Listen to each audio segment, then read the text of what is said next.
Sunana Ahmad Haruna wanda aka fi sani da Shata, masoyin kallon tashar Mama Africa Hausa. Ya ke yar uwa, ya kai dan uwa, ya ku yan uwana maza da mata na faɗin duniya gabaki ɗaya. Ku kasance da wannan tasha na Mama Africa Hausa domin nishaɗin ku ne, nishaɗin ka ne, nishaɗin ku ne, nishaɗin 'yan mata da samari, nishaɗin iyalan gida gabaki ɗaya.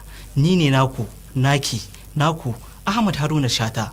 Ku kasance tare da mu a cikin wannan tasha mai inganci, mai kuma tarin albarka, tasha mai kawo ilmantarwa, faɗakarwa domin nishaɗin masoya da kuma wayarwa da al'ummar musulmai na faɗin duniya baki ɗaya kai.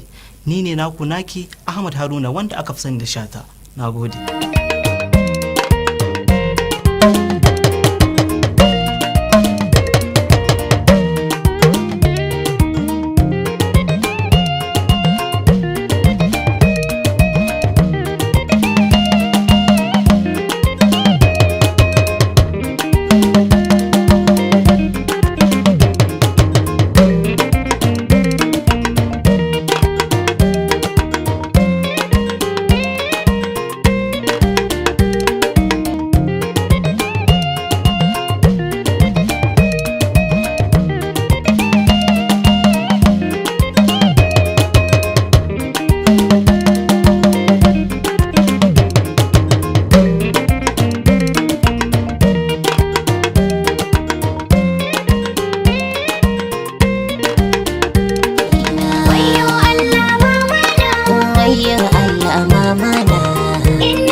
Mama Africa Hausa. Uwa ba da mama.